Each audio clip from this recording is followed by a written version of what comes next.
ለዑመር መስለም ምክንያት ሶስት ሴቶች አሉ ይባላል። ለዑመር መስለም ምክንያት ሶስት ሴቶች በታሪክ ይታወሳሉ። አንደኛዋ ሴት የዑመር ኻዲም የነበረች ሴት ናት ይባላል። ዑመር ቤት የምታገለግል የነበረች ሙስሊም ሴት ነበረች እና አንዳንድ ጊዜ ያው እስልምናዋን ደብቃ ነው የምትኖረው። ዑመር ደረሱባት። እስልምናዋን ሲያውቁ አላህን ለመገዛት በምታረገው ጥረት ሲያገኟት ዑመር ይደበድቧታል። ዑመር ሴት የለው እንደላ በቃ በሳቸው መንገድ ያላገኙትን መምታት ነው። አንድ ቀን በጣም መቷትና ሴትየዋ ዑመር ትላቸዋለች፣ ቆም ብለህ አስብ፣ ሐቁ አንተ ከምታስበው ውጭ ነው ትላቸዋለች። ወላሂ ጥሜት ላይ ነህ፣ ኩፍር ላይ ነህ ትላቸዋለች። ዑመር በአንዲት ኻዲም አገልጋይ ሴት እንደዛ ሲባሉ የበለጠ ቁጣቸው እያየለ በትራቸው እየጠነከረ ይመጣል። ሲሏት ግን ሴትዮዋ በጽናት በትሩን ተቋቋመች። ዑመር ገረማቸው። መጨረሻ ላይ ደክሟቸው ሲያቆሙ እንዳለቻቸው ታውቃለህ? አራይተ ያ ዑመር ከይፈ አትዐበከ ረቢ፣ አየሁ ዑመር ጌታዬ እንዴት እንዳደከመህ አለቻቸው። እኔ መመታት ሳይደክመኝ አንተ መምታቱን አደከመህ አለቻቸው። ሐቁ አንተ ከምታስበው ውጭ ነው። ራሳቸውን ይመታቸው ነበር ዑመር። ከባድ መልእክት ነው። ሁለተኛዋ ሴት ለዑመር መስለም ምክንያት ወይም ጫና መፍጠር ምክንያት የሆነችው ያቺ ሰሐቢያ ናት።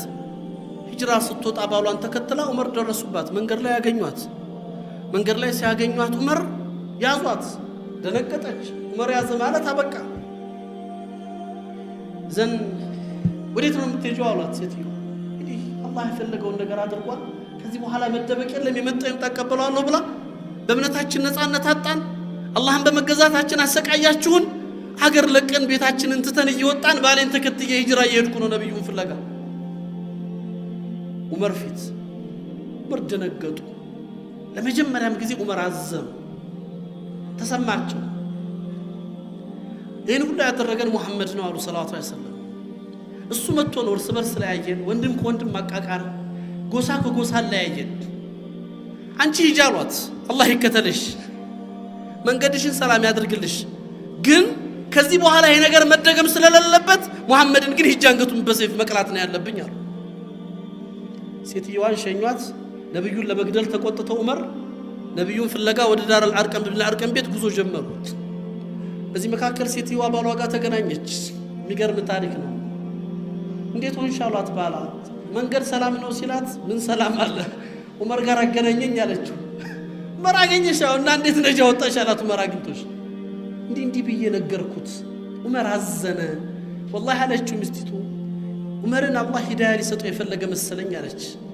ፍጹም ከዑመር የዚህ አይነት ረሕማ አልጠበቅኩም አለች። ባሏ ምን እንዳለ ታውቃላችሁ? አንቺ ሴት አላት፣ ዑመር ይሰልማል ብለሽ አሰብሽ አላት። ወላሂ ሒማር በኒ ኸጣብ፣ የበኒ ኸጣብ የዑመር ቤተሰቦች አህያ ካልሰለመ ዑመር አይሰልምም ማለት። እንዴት ዑመር ይሰልማል ብለሽ ታስቢያለሽ? የሚታሰብ ነገር አይደለም፣ ገይረ ማዕቁል። ግን አላህ ለሴትዮዋም እንግዲህ አላህ ኢልሃም ሰጣት። ከዛ ዑመር ተቆጥተው ሰይፋቸውን ይዘው ነብዩን ፍለጋ ወደ ዳር አርቀም ጉዞ ሲጀምሩ መንገድ ላይ አንድ ሷሃባ አገኛቸው። ብዙዎቹ ሷሃባዎች እስልምናቸው አይታወቁም፣ ኢማናቸውን ደብቀው ነው የሚኖሩት። ዑመር ተቆጥቶ እንደዛ ሆኖ ሳይው ደነገጠ። ሷሃባውና ወዴት ነው ያ ዑመር አላቸው። ሙሐመድን ልገድል አለ። ሷሃባው ደነገጠ። ሰላም ድንገት ዑመር በዚህ ቁጣው ሰይፍ ይዞ ነብዩን ቢያገኛቸው ሊገላቸው ነው። ይዘን እንዴት አድርጎ ነብዩ እንኳን ኸበሩ እስኪደርሳቸው ድረስ መውጫ ይፈልግ ማራጭ አለው። እንግዲህ ነብዩ ከሚሞቱ ፋጡማ ብትሞት ይሻላል ብሎ የዑመር እህት አለች ፋጡማ ቢንት ኸጣብ ሰልማለች። እሷ አንተ ሙሐመድ ትላለህ እዛ ቤትህን ሳታጸዳ መጀመሪያ ሄደህ እህትህን ፋጡማ ቢንት ኸጣብና ሰዒድ ብን ዘይድ ባሏ እስልምናን ተቀብለው ቆይተዋል እኮ አላቸው። ምን አሉ ዑመር? የኔ እህት ፋጡማ እንግዳውማ ከቤቴ ነው መጀመሪያው አሉ ዑመር። ሷሃባው ትንፋሽ ነው የፈለገው ለነብዩ እስኪነግር ድንገት እንኳን መጥቶ እንዳያጠቃቸው። ነብዩ ከሚሞቱ ፋጡማ ብትሞት ይሻለዋል እሱ። ዑመር እንደተባሉት ቀጥታ ቤት ሲመጡ እንደተባለውን አላህ ደግሞ እውነት ሊያሳያቸው ፈልጎ እናታችን ፋጡማ ቢንት ኸጣብና ባሏ ሰዒድ ብን ዘይድ ኸባብ ብን ዓረት የሚባሉ ሱሐባ ቁርአን እያቀሯቸው ቤት ተቀምጠዋል። ዑመር ሲመጡ የቁርአን ድምፅ፣ በር መቆርቆር የለም። በዑመር በትሮ ያስታውቃል የዑመር እጅ ነው። ምክንያቱም ዑመር ማለት አንዲት ሴት ዑመርን ስትገልጻቸው ዑመርን መካ ላይ የሆኑ ራሳቸውን ዝቅ አድርገው እንዲሁ ኩስስ ያሉ ሰዎች ተመልክታ ነው ጠየቀች። መን ሀኡላ ብላ ጠየቀች። እነዚህ ማን ናቸው ብላ ስትል هؤلاء النساك አሏት እነዚህ ማዓቢዶች ናቸው አሏት ليس النساك هؤلاء እነዚህ አቢዶች አይደሉም ኑሳክ ዑመር ነው አለቻቸው إذا مشى أسرع وإذا تكلم أسمع وإذا أكل أشبع وإذا ضرب أوجع لك عبيد عمر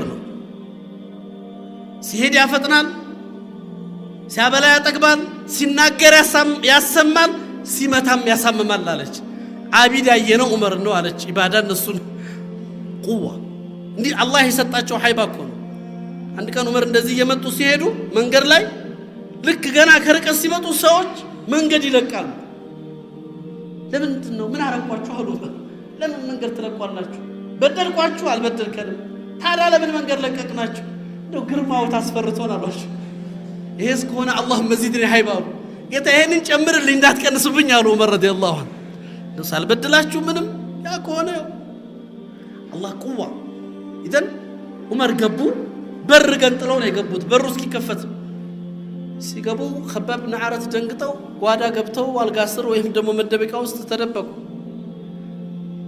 ባልና ሚስት ከቤታቸው ይሄዳሉ የሚመጣው ለመቀበል ፊት ለፊት ቆሙ ሰዒድ ኢብኑ ዘይድ ማለት من الاشر المبشرين من الجنه ፊት ለፊት ዑመር ሲመጡ ዑመር ጋር ተያያዙ በዑመር እጅ ገብቶ እንዴት ይደናል ዑመር ባንድ የመጡት መሬት ላይ ጥለው ይቀጠቅጡት ጀመር ሚስት አልቻለችም ባሏ ቤቷ ውስጥ እንደዛ ሲደፈር በወንድሟ ስታይ ዑመርን መታ እጅህን አንሳ ብላ እጃቸውን ያዘቻቸው ባሌን አትምታ ባሌን አትንካ አንተ ሙሽሪክ ነህ አላህን ፍራ እያለች ስባቸው ዑመር ደነገጡ እሱን ተው ወደ እሷ ቆመ በእጇ ቁርአን ሙስሐፍ ይዛለች የምትቀራበት ምንድነው ያሻላት ቁርአን ስጭኝ አሏት ነጃሳን አልሰጥህም ማለቻቸው ለአንተ አይነት ነጃሳ አይነካው ስጭኝ አሏት አልሰጥህም ያቱና ዑመር ፈለጠ ማህለጥና አንድ ጥፊ ሲያሳርፉባት ወደቀች በዑመር እጅ የተገኘች ሴት ከጆሮዋና ከአፏ ደም መፍሰስ ጀመረ በዚህ ዑመር ያን ሳይው ደነገጡ ነቁ ከቁጣቸው እህታቸው እንደዛ በማድረጋቸው አንቺ ነሽ እንዲህ እንዳረግ ያስገደድሽኝ አሏት አሁንም ሙስሐፉን ስጭኝ አሏት አልሰጥህም ማለቻቸው አንተ ነጃሳ ኢዘንሽ ሙስሐፉን ለማየት እሱን ለማየት ምን ላድርግ አሏት ሂድና ታጠባለቻቸው ይሄን ቁርአን ለማየት خباب بن عارة ጓዳ ተቀምጠው ዑመር እሷ የጠየቀችው መርሐባ ካለ መቼም ለመታጠብ ከወሰነ አላህ ሂዳያ ሊሰጠው ፈልጓል ብዬ አሰብኩ አሉ ዑመር ተረጋጉ መርሐባ ሂደው ተጣጥበው መጡ ሰጠቻቸው طه ما انزلنا عليك القرآن لتشقى الا تذكرة لمن يخشى ከባድ ነው له حلاوة ይጣፍጣል ቃሉ ይረብሻል ውስጥን ያናግራል ዑመር አልቻሉ هذا ليس كلام من البشر ይሄ ፍጹም የሰው ቃል አይደለም ይሄ ፍጹም የሰው ንግግር አይደለም ከዛ ምንድነው የጠየቁት ዑመር ወዲያው አይነ ሙሐመድ የት ነው ያለው አሉ ሰለላሁ ዐለይሂ ወሰለም ማን ነው ያለበትን የሚያሳየኝ አሉ خباب بن عارة ከዚህ በኋላ ይመጣ ብለው መቼም ሊሰልም ፈልጉ ይሆናል ብለው ከጓዳ ወጡ እኔ ያሳያለሁ ዑመር አሉት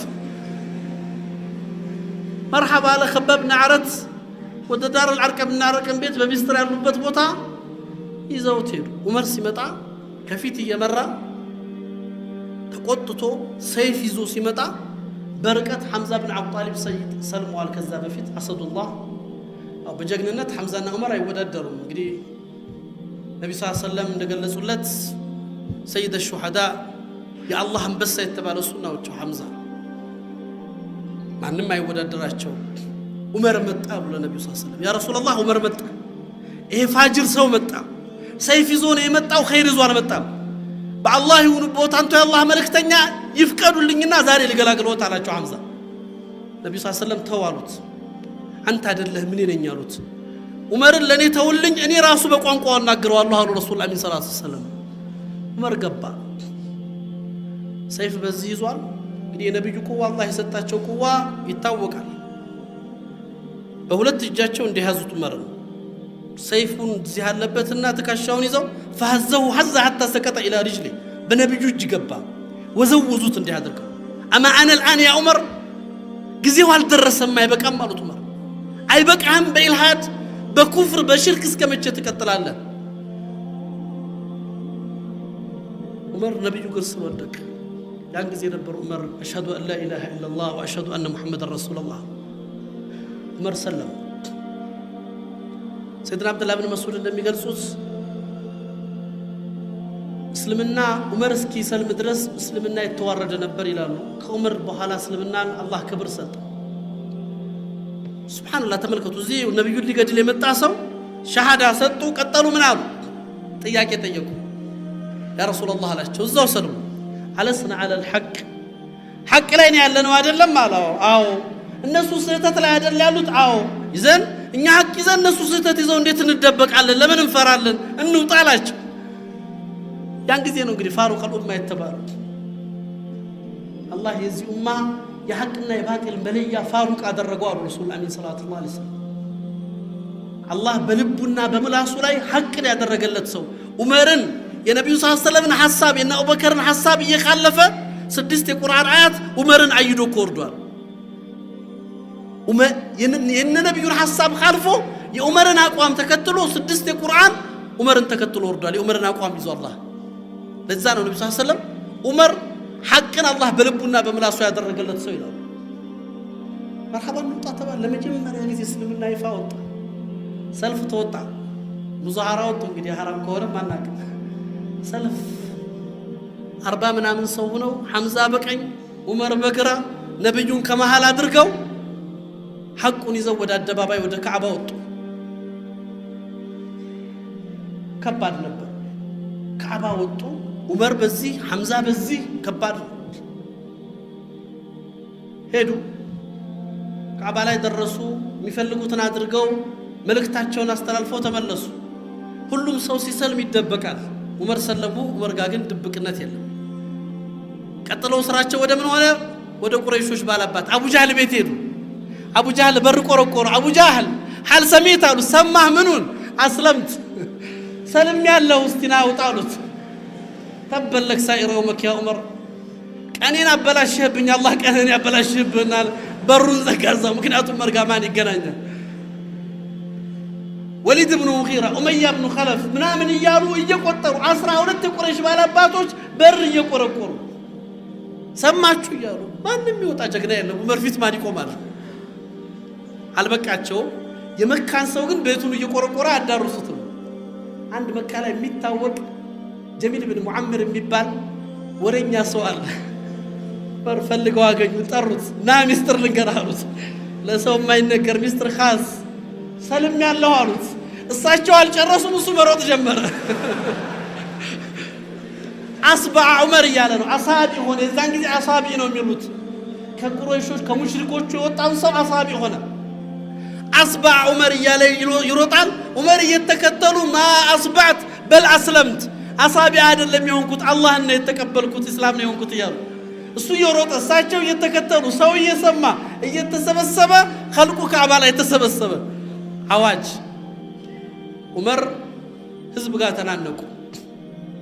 እንግዲህ ግጥሚያው ብቻ ዑመርና ህዝብ ጋር አንዱን ሲይዙት አንዱን ሲጥሉት፣ አንዱን ሲይዙት አንዱን ሲጥሉት ሰዓቱ ሄደ። አልቻሉ። ከዛ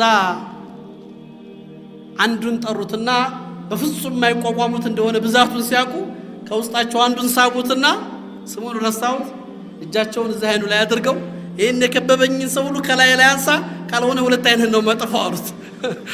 ባካችሁ መንገድ ልቀቁ ለዑመር አይኔን ያጠፋኛል አለ። እሱ አይተወኝም። ተነሱ ሄዱ። ቀጥታ ቤት ገቡ። ቤትም ገብተው ደግሞ ዝም አይባልም። ዑመር ሰበሰቡ። እያንዳንድሽ ነው ትሰልሚያለሽ ነው፣ ሰልሚያለሁ ትሰልሚያለሽ ነው። ቤት ውስጥ ልጆቻቸውን ጠርተው እስልምናን እንደተቀበሉ ተናገሩ። ያን ጊዜ ልጃቸው አብደላህ ብን ዑመር አባቴ እኔ እኮ ካንተ በፊት ሰልሚያለሁ አላቸው። ዑመር ደነገጡ። አብደላህ ብን ዑመር ይናገራሉ። እንዲህ ያደረገና በክርኑ ፈወከዘን እንዲህ አድርገው መቱኝ ይላል። ሊመን ተረክተ አበከ ያ አብደላህ፣ አባትህን ለጀሃነም ትተህ እኔን ለማን ተውከኝ? አብደላህ እኔን ለሳትተህ ብቻህን ሰለምክ። ሁሉ ጊዜ ባስታወሰ ቁጥር እንዲህ መታኝ ነበር ይላሉ አብደላህ ብን ዑመር ረዲየላሁ ዐንሁ። ተመልከቱት ያ ኢኽዋን፣ ነብዩን ሊገድል መጣ፣ አዋጅ አወጀ። ከዛ ዑመር የደረሱበትን ደረጃ እናንተ አስቡት። ዑመር ማለት እስልምና ነብዩ መሐመድ አንድ ጊዜ ጠይቋቸው ስለ ዑመር የዑመርን ኢማን ደረጃ ዑመር አሉት ቀብር ውስጥ መለከል ሞት መጥቶ መረቡክ ብሎ ሲጠይቅህ ምን ብለህ ትመልስለታለህ አሉት። ያ ረሱላላህ እኔ የምመልስለትን አውቃለሁ አላቸው። እኔም አንተ የምትመልሰውን አውቃለሁ አሉት። ምንድነው የምመልሰው አላቸው ዑመር። መለከል መውት መጥቶ መረቡክ ሲልህ አንተ መረቡክ ትለዋለህ አሉ ዑመር ረዲየላሁ ዐንሁ።